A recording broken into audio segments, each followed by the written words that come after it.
Noise आपको tag question बनाना है, stop the noise. आप कहोगे सर इसमें तो HV दी नहीं है, तो फिर हम इसका टैग क्वेश्चन कैसे बनाएं? देखिए बेटा, इंपरेटिव सेंटेंस अगर आपको मिलता है लेट अस को छोड़कर, जैसे वर्ब की फर्स्ट फॉर्म से ले लो, प्लीज काइंडली से ले लो या डोंट से ले लो, तो इंपरेटिव सेंटेंस का टैग क्वेश्चन हमेशा ही विल यू बनता है। क्या बनता है? Will you. 14 नंबर देखिए, it is a beautiful flower. ये आपको एक स्टेटमेंट दिया गया, हमें ये एक स्टेटमेंट दिया गया, it is a beautiful flower. हमें टैग क्वेश्चन बनाना है। टैग क्वेश्चन बनाना है, फर्स्ट ऑफ ऑल स्टेटमेंट को देखिए, स्टेटमेंट पॉजिटिव है तो अपना सूत्र क्या रहेगा? Helping verb plus note plus pronoun.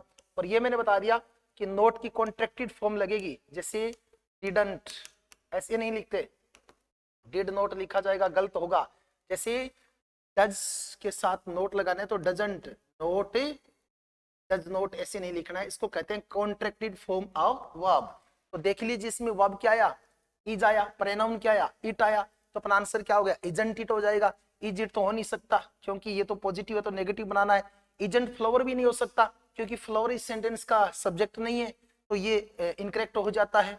एक तो दिया मैंने इजंट इट और एक दिया इज नॉट इट, कौन सा आंसर लेंगे? ये बात मैंने पहले ही क्लियर कर दी है कि जो HV के साथ आप नोट लगाते हैं तो contracted form of verb use करना है, तो आप नीचे वाला नहीं ले सकते। आपका आंसर होगा इजंट इट। ये था अपना 14 नंबर टैग क्वेश्चन का प्रश्न। 15 नंबर भी देखिए टैग क्वेश्चन ही है, nobody can cheat me. Nobody can cheat मी, कोई भी व्यक्ति मुझे चीट नहीं कर सकता, ठग नहीं सकता। तो आप फर्स्ट ऑफ ऑल देख लीजिए कि दिया गया स्टेटमेंट पॉजिटिव है नेगेटिव है? नेगेटिव है बेटा, क्योंकि नोबॉडी कौन सा सेंस देता है? नेगेटिव देता है। तो टैग क्वेश्चन क्या बनेगा? पॉजिटिव बनेगा। और पॉजिटिव का सूत्र क्या होता है? HV plus pronoun. जो नाउन होता है ना, वर्ब का सब्जेक्ट होता है, उसको प्रोनाउन में चेंज करना होता है। तो नोबॉडी कैन चीट मी, तो कांट दे तो हो नहीं सकता क्योंकि पॉजिटिव बना है। एक तो हो गया कैन दे, एक हो गया कैन ही, इन दोनों में कंपटीशन है। याद रखिएगा जितने भी बॉडी वाले शब्द है, नोबॉडी, एवरीबॉडी, एनीबॉडी, ये सब के सब जब अपन प्रोनाउन के रूप में लेते हैं तो इनकी जगह हमेशा ही नहीं लिखा जाता, क्या लिखा जाता है? दे लिखा जाता है। तो अपना आंसर हो जाएगा कैन दे। कांट दे नहीं हो सकता, कैन दे। 16 नंबर क्वेश्चन देखिए, 16 नंबर क्वेश्चन भी आपका टैग क्वेश्चन का ही है, फटाफट आप हल कीजिए, आपको मौका दे देता हूं। You seldom see Mahesh these days, कि क्या आपने इन दिनों कहीं महेश को देखा है? यानी कि आपका ये रहा स्टेटमेंट। इस स्टेटमेंट को देखकर आपको टैग क्वेश्चन बनाना है। टैग क्वेश्चन की कहानी मैंने पहले ही बता दी कि अगर दिया गया स्टेटमेंट है वो पॉजिटिव है तो टैग क्वेश्चन नेगेटिव बनेगा, दिया गया स्टेटमेंट नेगेटिव है तो पॉजिटिव बनेगा। आपको सब देखने में तो पॉजिटिव लग रहा है, लेकिन कोई नेगेटिव वर्ड आ जाए तो भी उसको क्या माना जाएगा? स्टेटमेंट को नेगेटिव ही माना जाएगा। जैसे never, hardly, scarcely, rarely, seldom, little, few, nobody, nothing, no one, ये वर्ड अगर सेंटेंस में यूज होते हैं तो उस सेंटेंस का भाव क्या हो जाता है? नेगेटिव हो जाता है। और नेगेटिव हो जाता है तो फिर टैग क्वेश्चन क्या बनेगा? पॉजिटिव बनेगा। खोजिए वर्ब इसमें क्या है? आपको अगर इसमें वर्ब दी नहीं, अगर कोई सेंटेंस में वर्ब नहीं दी गई हो, इसमें से 3 वर्ब का यूज होता है, डू, डज या डिड। टेंस को चेक कर लीजिए, वर्ब की फर्स्ट फॉर्म आई है, इट मींस कौन सा टेंस है? प्रेजेंट टेंस है। और प्रेजेंट में या तो डू आता है या फिर क्या आता है? डज आता है। प्रोनाउन देख लीजिए, यू है तो फिर क्या आएगा? बहुवचन में आएगा। तो नोट तो लगाएंगे नहीं क्योंकि शेल्डम कौन सा भाव देता है? नेगेटिव भाव देता है। तो टैग क्वेश्चन क्या बनेगा? पॉजिटिव बनेगा। पॉजिटिव बनेगा तो अपना आंसर क्या हो जाएगा? डोंट यू नहीं हो सकता, डजंट यू नहीं हो सकता। 2 बच्चे हैं, डू यू, डू यू। इसमें देखिए बहुत बड़ा अंतर है क्योंकि टैग क्वेश्चन में अंत में क्वेश्चन मार्क लगाना जरूरी होता है और इसमें मैंने क्वेश्चन मार्क नहीं डाला तो ये नहीं हो सकता। इसका आंसर हो जाएगा ये। और इसका सेंस क्या निकलेगा? देखिए, you seldom see Mahesh these days, कि क्या इन दिनों तुमने कहीं महेश को देखा है? आपने लिखा डू यू, क्या देखा है? क्या देखा है? इस प्रकार की प्रश्न का सेंस निकलता है। चलिए 17 नंबर प्रश्न की तरफ चलते हैं। 17 नंबर प्रश्न देखिए, फ्रेमिंग क्वेश्चन। कौन सा प्रश्न? Framing question. यानी कि फ्रेमिंग क्वेश्चन भी बड़ा इंपॉर्टेंट है, बहुत बार एग्जाम में पूछा जाता है। स्टेटमेंट क्या है? आई वॉन्ट 10 kg मिल्क, कि मुझे कितना दूध चाहिए? 10 किलो दूध चाहिए। प्रश्न किससे बनाना है? हाउ मच से बनाना है कि आपको कितना दूध चाहिए। अगर आप हाउ मच से प्रश्न बना रहे हैं तो उसमें दिए गए सेंटेंस में कोई जो लिक्विड की मात्रा होती है उसको क्या करना होता है? छोड़ना होता है, वरना तो आंसर इंक्लूड हो जाएगा। आई वॉन्ट 10 kg मिल्क, मुझे 10 किलो दूध चाहिए। प्रश्न बनेगा तुम्हें कितना दूध चाहिए, 10 kg क्या हो जाएगा, अपने आप रिमूव हो जाएगा। हाउ मच मिल्क, ठीक है, डिड, क्या डिड आएगा या फिर अन्य वर्ब आएगी। देखिए कौन सी टेंस का वाक्य है, सिर्फ वर्ब की कौन सी फॉर्म ली गई है, फर्स्ट फॉर्म ली गई है। इट मींस में प्रेजेंट इंडेफिनिट टेंस है, प्रेजेंट इंडेफिनिट में कभी डिड का यूज नहीं होता। How much milk do you want, how much milk do you want, how much 10 kg milk, इसमें तो आंसर ही इंक्लूड कर रखा है, 10 kg तो छूटेगा ही नहीं सकता, तो आंसर क्या रह गया, बी रह गया। How much milk do you want, तुम्हें कितना दूध चाहिए। इस प्रकार अपने कितने क्वेश्चन हल हो गए, 17 क्वेश्चन हल हो गए। चलिए 18 नंबर क्वेश्चन देखते हैं किससे संबंधित है। 18 नंबर क्वेश्चन यस या नो टाइप वाला है। अगर हमें फ्रेमिंग क्वेश्चन बनाने हो तो वो दो प्रकार के होते हैं, एक तो यस या नो टाइप वाले, एक WH वर्ड वाला। यस या नो टाइप वाला जो क्वेश्चन होता है वो हमेशा हेल्पिंग वर्ब से शुरू होता है, और WH वर्ड वाला जो कोई रीजन बताता है, कोई कारण बताता है, कोई मात्रा बताता है, कोई संख्या बताता है, वो WH वर्ड से होता है। They are good player, yes no type से बनाना है कि वे अच्छे प्लेयर हैं, प्रश्न क्या बनेगा, दे आर गुड प्लेयर, क्या वे अच्छे प्लेयर हैं, तो प्रश्नवाचक वाक्य का सूत्र लगा दीजिए डायरेक्ट, यस नो टाइप वाला। वर दे गुड प्लेयर, इतना बता दूं बेटा, अगर ये प्रेजेंट का हो तो ये पास्ट का नहीं बन सकता, क्योंकि इसमें आर है, इसमें क्या दे रखा है, वर दे रखा है। आर दे गुड प्लेयर्स, एक तो ये है, वाई आर दे नहीं, नहीं यस नो टाइप में WH वर्ड का यूज नहीं हो सकता, तो are they good players. 18 question अपने क्या हो गए, हल हो गए। चलिए 19 नंबर प्रश्न की तरफ चलते हैं। मैंने कहा था कंप्लीट ग्रामर का वीडियो दूंगा, पूरी कंप्लीट ग्रामर है इसमें। Rahul broke the table, Rahul broke the table, framing question by using who, ये आ गया आपका WH वर्ड वाला, यानी का हु का प्रयोग करते हुए आपको एक दिए गए स्टेटमेंट से प्रश्नवाचक वाक्य बनाना है।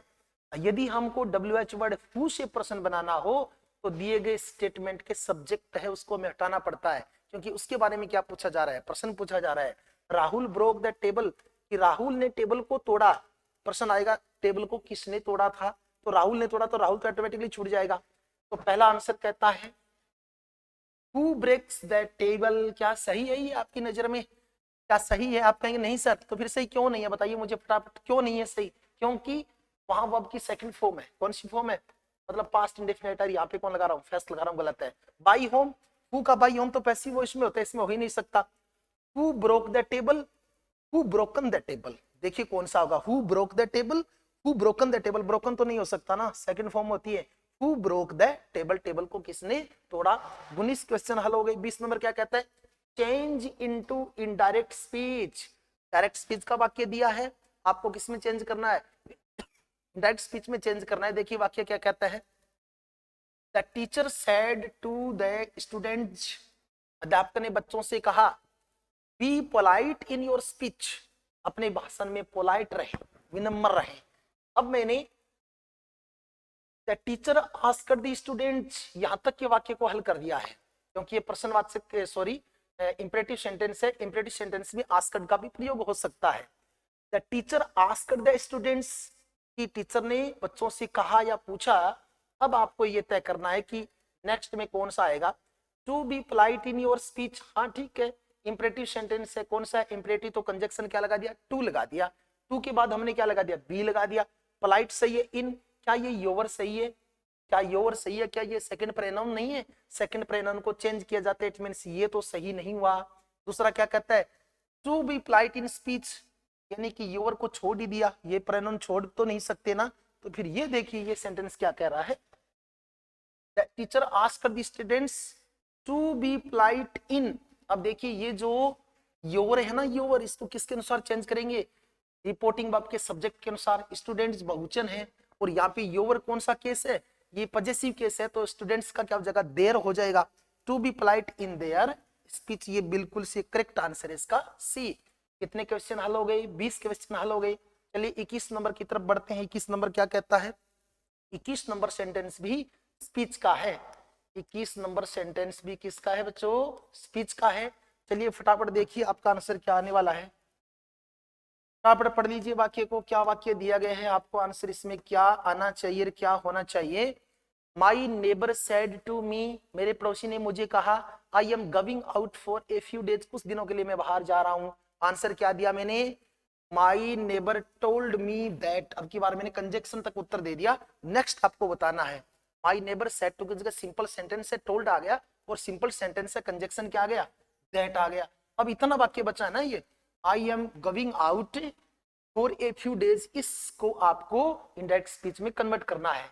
चलिए पहला ऑप्शन देखते हैं, he was going out for few days, इसमें टेंस कौन सा है, इज आर एम, इसमें कौन सा आना है, वॉज वर आना है। तो आई का उसने क्या चेंज किया, देखिए आई प्रोनाउन चेंज होगा ना, तो माई नेबर ठीक है, he was going out for few days, इस पे अपन विचार करेंगे, तब तक नेक्स्ट देख लेते हैं। He had gone out, gone out नहीं हो सकता, इज आर एम का क्या होता है, वॉज वर ही होता है। वो देखिए आई वॉज गोइंग, यानी आई का इसमें क्या रख दिया गया, आई रख दिया गया, इट मींस ये करेक्ट नहीं हो सकता, सही करेक्ट आंसर क्या हो गया इसका, ए हो गया। My neighbor told me that he was going out for a few days। इस प्रकार अपने 21 क्वेश्चन हल हो गए। चलिए 22 नंबर देखते हैं, 22 नंबर भी स्पीच का ही है। मोहन said to बबीता, मोहन ने बबीता को कहा, can I borrow your book for 2 days, क्या मैं 2 दिन के लिए आपकी पुस्तकें उधार ले सकता हूं। मैंने वाक्य को कंजक्शन से पहले का पूरा वाक्य हल करके दे दिया। मोहन आस्क्ड बबीता, आस्क्ड क्यों है बेटा, क्योंकि प्रश्नवाचक वाक्य है, तो सेड टू की जगह क्या आ गया, आस्क्ड आ गया। अब नेक्स्ट पार्ट आपको हल करना है, कौन सा, can I borrow your book for 2 days। इसमें से देख लीजिए सही आंसर कौन सा होने वाला है। आपको 5 सेकंड का समय देता हूं। She could take her book borrow for 2 days, could he borrow his book, if he can borrow her book for 2 days, if he could borrow her book for 2 days। कौन सा आंसर सही है, चलिए निकालते हैं। देखिए प्रश्नवाचक वाक्य था रिपोर्टेड स्पीच का, तो यहाँ कंजक्शन अपन को लगाना था, इसमें कंजक्शन लगाए नहीं गए, इसमें कंजक्शन का यूज ही नहीं किया। दूसरा इसमें भी कंजक्शन का यूज नहीं है, 2 में कंजक्शन का यूज किया गया है, क्योंकि कंजक्शन मैंने वहां दिया नहीं, इसलिए आपको कंजक्शन लगाना पड़ेगा। कंजक्शन लगाएंगे तो कंजक्शन क्या आ गया, इफ आ गया। Mohan asked Babita if he, देखिए किसकी जगह आई, आई किसकी जगह यूज आएगा, मोहन, क्योंकि वो फर्स्ट प्रोनाउन है, और फर्स्ट प्रोनाउन को देखिए सन बटा 1 2 3 को याद कीजिए, सन बटा 1 2 3। रिपोर्टेड स्पीच में आई फर्स्ट प्रोनाउन को किसके अनुसार चेंज करते हैं, सब्जेक्ट के अनुसार। आई फर्स्ट प्रोनाउन है तो मोहन के अनुसार होगा, और मोहन के अनुसार होगा तो क्या आ जाएगा, ही आ जाएगा। If he can borrow her book for 2 days, क्या कैन का अपन कैन रख सकते हैं, बताइए मुझे, नहीं, कैन का क्या होगा, कुड होगा। इट मींस ये सेंटेंस भी गया काम से। तीसरा देखिए, if he could borrow sorry if he could borrow her book for 2 days, क्या इस पे आप मनन करेंगे, हाँ इसमें जरूर करेंगे। इसमें अंतर कितना ही है, कैन और कुड का ही तो अंतर है, बाकी सेम सेंटेंस है, तो हम इसके जगह कैन नहीं रख सकते, यानी क्या करना पड़ता है, कुड करना पड़ता है। इट मींस इसका सी ऑप्शन है वो बिल्कुल से सही था। 23 नंबर प्रश्न देखिए, आइदर और कंजक्शन का प्रयोग करना है। 23 नंबर प्रश्न में किसका यूज करना है, कंजक्शन का। The movie was good, the play was good, कि मूवी भी अच्छी थी और नाटक भी क्या था, अच्छा था। इससे जोड़ना है आपको, आइदर और से जोड़ना है। कंजक्शन वाले रूल की तरफ जाइए, मैंने कहा था ऑल और ग्रामर की एग्जांपल दूंगा आपको, पूरे के पूरे एग्जांपल चल रहे हैं। आइदर द मूवी और द प्ले वर गुड, क्या सही है, आइदर द मूवी और द प्ले वर गुड। आप कहेंगे सर वर कैसे आ गया, क्योंकि आइदर और, neither NOR, not only but also say जोड़ते हैं, सेकंड नाउन के अनुसार क्या आती है, वर्ब आती है। आइदर द मूवी और द प्ले वॉज गुड, एक तो ये ठीक लग रहा है। आइदर द मूवी और द प्ले इज, नहीं प्रेजेंट तो हो ही नहीं सकता, क्योंकि यहाँ पे क्या है, पास्ट है, तो अपना सही आंसर हो गया बी। चलिए 24 नंबर प्रश्न देखते हैं क्या कहता है, बड़ा इंपॉर्टेंट प्रश्न। Sheela is a teacher, she worked as a social worker. Sheela एक अध्यापक है जो सामाजिक कार्यकर्ता के रूप में क्या करती है, काम करती है। कंबाइन यूजिंग हु, आपको RV relative RP sorry relative pronoun who का यूज करके दोनों वाक्यों को जोड़ना है। Sheela is a doctor sorry teacher की शीला टीचर है। She worked as a social worker. चलिए फटाफट देख लीजिए, ए बी सी 3 ऑप्शन दिए है मैंने। Sheela who worked as a social, Sheela who worked as a social teacher is a teacher। शीला who worked as a social, sorry यहाँ पे टीचर नहीं था, सोशल वर्कर्स है, सोशल वर्कर्स WORKERS KES। अब चेक कीजिएगा इस प्रिंट थोड़ा सा राइटिंग में। Sheela who works as a social worker is a teacher. Sheela who works as a social teacher, she is a teacher. Sheila works as a teacher. आप कहेंगे कि सर दो ऑप्शन तो अटपटे से लग रहे हैं, पहले ऑप्शन को देखिए शीला। अब यहाँ पे जो सेकंड क्लोज होता है ना, उसकी सब्जेक्ट की जगह अपन किसका यूज करते हैं, हु का यूज करते हैं। और इस नाउन या प्रोनाउन को उस नाउन के पास रखना होता है जिसके लिए इसको यूज किया गया हो। सी का यूज किसके लिए किया गया, शीला के लिए। अगर इस सी का यूज यहाँ कोई नाउन होती उसके लिए होता ना, तो यहाँ अपन इस सब्जेक्ट को हटा देते और यहाँ क्या रख देते, हु रख देते। बट इस सी का प्रयोग तो शीला के लिए हुआ है, तो इस सी को उठाकर किसके पास ले जाना पड़ेगा, शीला के पास। और उसकी जगह किसका यूज करना पड़ेगा, हु का यूज करना पड़ेगा। तो यही हुआ है, Sheila who worked as a social worker, who worked as a social worker। तो यहाँ पे हमने सी की जगह हु लगा दिया और पूरा ये क्लोज ले लिया। अब बच्चा का क्लोज कोमा लगा के लिख दीजिए, Sheela who worked as a social worker is a teacher. It means ये बिल्कुल एकदम से करेक्ट इसका क्या है, आंसर है। चलिए लास्ट फाइनल 25 नंबर प्रश्न देखते हैं। It is the oldest tree, आप पे छोड़ता हूं, बड़ा इजी है। It is the oldest tree, it gives us oxygen, के सबसे पुराना पेड़ है, ये क्या देता है, ऑक्सीजन देता है। विच का प्रयोग करना है, रिलेटिव प्रोनाउन विच का प्रयोग करके आपको सेंटेंस को जोड़ना है। It is the oldest tree which gave us oxygen, क्या सही हो सकता है, यूज तो सही हुआ है क्योंकि यहाँ पे अपन को विच का यूज करना है। इट का यूज किसके लिए हुआ, ट्री के लिए, तो इसके लिए अपन क्या लगा सकते हैं, यहाँ विच लगा सकते हैं। जो ये सबसे पुराना पेड़ है जो क्या देता है, ऑक्सीजन देता है। बट गलती कहाँ हुई, इसमें देखिए प्रेजेंट टेंस है और यहाँ पे मैंने क्या कर दिया, पास्ट नहीं हो सकता। It is the oldest tree, ये सबसे पुराना पेड़ है। विच गिव्स अस ऑक्सीजन, जो हमें क्या देता है, ऑक्सीजन देता है। इस पे अपन विचार करेंगे। It is the oldest tree which it, दोबारा इट नहीं आ सकता, दोबारा इट नहीं आ सकता। इट मीन्स बिल्कुल से correct answer. It is the oldest tree which gives us oxygen, ये सबसे पुराना पेड़ है जो हमें क्या देता है, ऑक्सीजन देता है। इस प्रकार पूरे 25 एग्जाम्पल मैंने आपके सामने रखे। इसमें हमने वॉइस को इंक्लूड किया, स्पीच को इंक्लूड किया, करेक्ट फॉर्म को इंक्लूड किया, फ्रेमिंग क्वेश्चन आए, टैग क्वेश्चन आया, रिलेटिव प्रोनाउन को हमने यूज किया। तो जितने भी ग्रामर के इंपॉर्टेंट टॉपिक है उनको इंक्लूड करने का प्रयास किया। नेक्स्ट आपको एक मिक्सर वीडियो पूरी ग्रामर का और मिलेगा। तब तक पढ़ते रहिए, मस्त रहिए। अगर कहीं भी आपको दिक्कत लगती है समझने में तो आप कमेंट बॉक्स में जाकर कमेंट कर सकते हैं।